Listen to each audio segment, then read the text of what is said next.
നമസ്കാരം. മലയാളി വാർത്ത ഇൻസൈഡിലേക്ക് സ്വാഗതം. കയറ്റുമതി തീരുവ 50% ട്രംപിൻ്റെ നടപടി അന്ന് മുതൽ ഇന്ത്യ ഓങ്ങി വച്ചതാണ്. ഒടുവിലിത നിശബ്ദമായ ഒരു തിരിച്ചടി. യുഎസിനെ അതേ തീരുവ കൊണ്ട് ഇന്ത്യ തിരിച്ചടിച്ചപ്പോൾ സെനറ്റർമാർ സത്യം വിളിച്ചു പറയുന്നു. ട്രംപിൻ്റെ വഴി തെറ്റാണ്, ഇന്ത്യയെ പിണക്കരുത്. എന്നാൽ ഇന്ത്യയുടെ നടപടി യൂറോപ്യൻ യൂണിയൻ രാജ്യങ്ങൾക്ക് ആവേശമായി. അവരിപ്പോൾ അമേരിക്കയ്ക്കെതിരെ പുതിയ ഉപരോധത്തിനുള്ള ശ്രമങ്ങൾ തുടങ്ങി. യുഎസ് ഇന്ത്യയിലേക്ക് വൻതോതിൽ കയറ്റുമതി ചെയ്തിരുന്ന പയറുവർഗ്ഗങ്ങൾക്കും പരിപ്പുകൾക്കും 30% തീരുവയാണ് ഇന്ത്യ പ്രഖ്യാപിച്ചിരിക്കുന്നത്. ഔദ്യോഗിക വൃത്തങ്ങൾ വിശദീകരിക്കുന്നതനുസരിച്ച് കഴിഞ്ഞ വർഷം ഒക്ടോബർ മുതൽ ഈ തീരുവ നിലവിലുണ്ട്. എന്നാൽ ഇത് പരസ്യമായി ഇന്ത്യ പ്രഖ്യാപിച്ചിരുന്നില്ല. കേന്ദ്ര സർക്കാർ ഈ നടപടിക്ക് വലിയ പ്രചരണമൊന്നും നൽകിയില്ല. 2 യുഎസ് സെനറ്റർമാർ പ്രസിഡന്റ് ഡൊണാൾഡ് ട്രംപിന് ഒരു കത്തെഴുതി. ഈ കത്ത് പുറത്തായതോടെയാണ് അമേരിക്കയിൽ ഈ വിഷയം വലിയ ചർച്ചയായത്. ഇന്ത്യ ചുമത്തിയ വൻ തീരുവയിൽ കർഷകരും കച്ചവടക്കാരുമൊക്കെ കടുത്ത പ്രതിസന്ധിയിലാണ്. ഇത് കുറയ്ക്കാൻ ഇന്ത്യൻ പ്രധാനമന്ത്രി നരേന്ദ്രമോദിക്ക് മേൽ സമ്മർദ്ദം ചെലുത്തണമെന്നായിരുന്നു സെനറ്റർമാരുടെ കത്ത്. നോർത്ത് ഡെക്കോട്ട, മൊണ്ടാന എന്നിവിടങ്ങളിലെ സെനറ്റർമാരായ കെവിൻ ക്രാമർ, സ്റ്റീവ് ഡെയിൻസ് എന്നിവരാണ് ട്രംപിന് കത്തയച്ചത്. തീരുവ കുറയ്ക്കാൻ പ്രധാനമന്ത്രി നരേന്ദ്രമോദിക്ക് മേൽ പ്രസിഡന്റ് ട്രംപ് വ്യക്തിപരമായി സമ്മർദ്ദം ചെലുത്തണമെന്നാണ് ഈ കത്തിൽ ആവശ്യപ്പെട്ടിരിക്കുന്നത്. ഈ കത്ത് പുറത്തു വന്നതോടെ ലോകം വാപൊളിച്ചു നിൽക്കുന്നു. ട്രംപിനെ ഇന്ത്യ തീരുവ കൊണ്ട് തന്നെ തിരിച്ചടിച്ചു. എന്നാൽ ഇക്കാര്യം പരസ്യമായി ഇന്ത്യ പ്രഖ്യാപിച്ചതുമില്ല.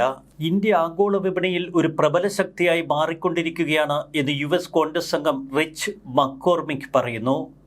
അമേരിക്കയുടെ സാമ്പത്തിക രംഗത്ത് ഇന്ത്യ നൽകുന്ന സംഭാവനകൾ പാകിസ്ഥാനേക്കാൾ വളരെ വലുതാണ് എന്ന് ഓർമ്മിക്കണമെന്നാണ് ട്രംപിനോട് ഇദ്ദേഹം പറഞ്ഞത്. Centre for strategic and international studies സംഘടിപ്പിച്ച പരിപാടിയിൽ സംസാരിക്കുമ്പോഴായിരുന്നു ശക്തമായ ഭാഷയിൽ ഇന്ത്യയെ പിന്തുണച്ചുകൊണ്ട് അദ്ദേഹം രംഗത്തെത്തിയത്. 30 കോടി ജനസംഖ്യയുള്ള രാജ്യമാണ് പാകിസ്ഥാൻ. എന്നാൽ അവർ അമേരിക്കയിലേക്ക് നിക്ഷേപങ്ങൾ കൊണ്ടുവരുന്നില്ല.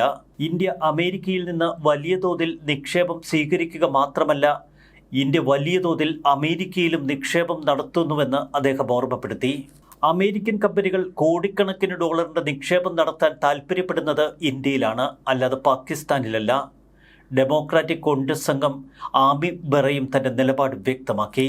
ഇന്ത്യയുടെ വളരുന്ന മധ്യവർഗം ആഗോള വിപണിയിൽ വലിയ സ്വാധീനം ചെലുത്താൻ തുടങ്ങിയിട്ടുണ്ട് എന്ന് റിച്ച് മക്കോർമിക് പറയുന്നു.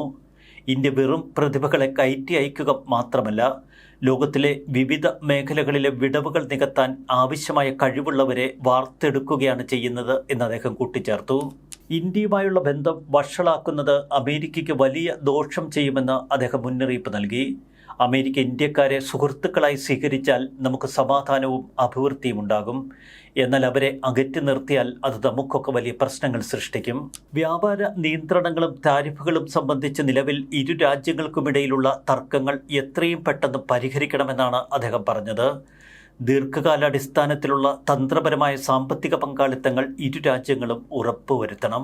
പകരത്തിന് പകരം എന്ന ഇന്ത്യയുടെ നിലപാട് യൂറോപ്യൻ യൂണിയൻ രാജ്യങ്ങളെയും സ്വാധീനിച്ചിരിക്കുന്നു. ഗ്രീൻലൻഡ് വിഷയത്തിൽ അധിക തീരുവ ചുമത്തും എന്ന യുഎസ് പ്രസിഡന്റ് ഡൊണാൾഡ് ട്രംപിന്റെ ഭീഷണി ഒരു വശത്ത്. അതുകൊണ്ട് തന്നെ ആ ഭീഷണിക്ക് മുന്നിൽ വിട്ടുവീഴ്ച ചെയ്യേണ്ട എന്നൊറ്റക്കെട്ടായി തീരുമാനമെടുത്തിരിക്കുകയാണ് യൂറോപ്യൻ യൂണിയൻ. കഴിഞ്ഞ ജൂലൈയിൽ യുഎസുമായി ആരംഭിച്ച വ്യാപാര കരാറിലെ ചർച്ചകൾ മരവിപ്പിക്കുമെന്ന് ഇപ്പോൾ യൂറോപ്യൻ യൂണിയൻ നേതൃത്വം പറയുന്നു. യൂറോപ്യൻ പീപ്പിൾസ് പാർട്ടിയുടെ വൈസ് പ്രസിഡന്റ് സീഗ്ഫ്രൈഡ് മുറേസൻ സമൂഹമാധ്യമ അക്കൗണ്ടിൽ കുറിക്കുന്നതിങ്ങനെ: യുഎസുമായുള്ള വ്യാപാര കരാറിന് അതിവേഗ അംഗീകാരം നൽകാൻ യൂറോപ്യൻ യൂണിയൻ തയ്യാറായതാണ്.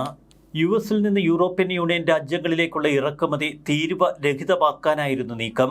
എന്നാൽ പുതിയ സംഭവ വികാസങ്ങളുടെ സാഹചര്യത്തിൽ യുഎസുമായുള്ള ചർച്ചകൾ തൽക്കാലം മരവിപ്പിക്കുകയാണ് എന്ന് അദ്ദേഹം പറയുന്നു. ഇക്കഴിഞ്ഞ വർഷം ജൂലൈയിലാണ് യുഎസും യൂറോപ്യൻ യൂണിയൻ രാജ്യങ്ങളും തമ്മിലുള്ള വ്യാപാര കരാർ ചർച്ചകൾ ആരംഭിച്ചത്. ട്രംപിന്റെ പുതിയ നീക്കത്തോടെ കരാറിന്റെ ഭാവി സംബന്ധിച്ച് ആശങ്കകൾ ഉയരുന്നു. ഗ്രീൻലൻഡ് യുഎസിന് വിൽക്കാൻ തയ്യാറായില്ല എങ്കിൽ ഡെൻമാർക്ക് അടക്കമുള്ള യൂറോപ്യൻ യൂണിയനിലെ 8 അംഗരാജ്യങ്ങൾക്ക് മേൽ ഫെബ്രുവരി 1 മുതൽ 10% അധിക തീരുവ ചുമത്തുമെന്ന് ട്രംപ് ഭയപ്പെടുത്തിയിരുന്നു. ആവശ്യങ്ങൾ അംഗീകരിച്ചില്ല എങ്കിൽ ജൂൺ മുതൽ തീരുവ 25% ഉയർത്തുമെന്നും ട്രംപ് ഭീഷണി മുഴക്കി. ചൈനയും റഷ്യയുമൊക്കെ മേഖലയിൽ ആധിപത്യം സ്ഥാപിക്കുകയാണ്. രാജ്യസുരക്ഷയ്ക്ക് ഗ്രീൻലൻഡ് അനിവാര്യമാണ് എന്ന നിലപാടായിരുന്നു ട്രംപ് കൈക്കൊണ്ടത്. സമ്മർദ്ദ തന്ത്രത്തിലൂടെ യൂറോപ്യൻ യൂണിയനെ മെരുക്കി ഗ്രീൻലൻഡിന് മേൽ ആധിപത്യമുറപ്പിക്കുകയായിരുന്നു ട്രംപിന്റെ തന്ത്രം. ഡെൻമാർക്കിന്റെ നിയന്ത്രണത്തിലുള്ള സ്വയംഭരണ പ്രദേശമായ ഗ്രീൻലൻഡ് സ്വന്തമാക്കാൻ ഏറെക്കാലമായി ട്രംപ് ആഗ്രഹിക്കുന്നു. ഗ്രീൻലൻഡിന്റെ തന്ത്രപരമായ സ്ഥാനവും ധാതു സമ്പത്തുമാണ് ഇക്കാര്യത്തിൽ ട്രംപിനെ ആകർഷിക്കുന്നത്. മറുവശത്ത് നാറ്റോ അംഗരാജ്യമായ ഡെൻമാർക്കിനെ തൊട്ടാൽ നാറ്റോ തന്നെ തകരുമെന്ന ഭീഷണി യൂറോപ്യൻ യൂണിയൻ മുഴക്കുന്നു. ട്രംപിന്റെ സൈനിക നടപടി ഉണ്ടാകുമെന്ന ആശങ്കയെ തുടർന്ന് ജർമ്മനി, സ്വീഡൻ, ഫ്രാൻസ് തുടങ്ങിയ രാജ്യങ്ങൾ ഗ്രീൻലൻഡിൽ ചെറിയ തോതിൽ സേനാവിന്യാസം നടത്തിക്കഴിഞ്ഞു. ഡെൻമാർക്കും ഗ്രീൻലൻഡിലെ സൈനിക സാന്നിധ്യം വർദ്ധിപ്പിച്ചു. ട്രംപ് സൈനിക നടപടിക്ക് മുതിർന്നാൽ നോർത്ത് അറ്റ്ലാന്റിക് ട്രീറ്റി ഓർഗനൈസേഷൻ സഖ്യം തകരുമെന്നാണ് യൂറോപ്യൻ യൂണിയന്റെ നിലപാട്. എന്നാൽ ശക്തമായ ഉപരോധം അമേരിക്കയ്ക്ക് മേൽ ചെലുത്താൻ തങ്ങൾ തയ്യാറാണ് എന്ന് യൂറോപ്യൻ യൂണിയൻ തന്നെ പ്രഖ്യാപിച്ചിരിക്കുന്നു. ചുരുക്കത്തിൽ ഇന്ത്യ തുടക്കമിട്ടു, ഇപ്പോൾ യൂറോപ്യൻ യൂണിയൻ ഏറ്റുപിടിച്ചു. അതാണ് ട്രംപിനെ കൂടുതൽ അസ്വസ്ഥനാക്കുന്നതും. ന്യൂസ് ഡെസ്ക് മലയാളി വാർത്ത ഇൻസൈഡ്.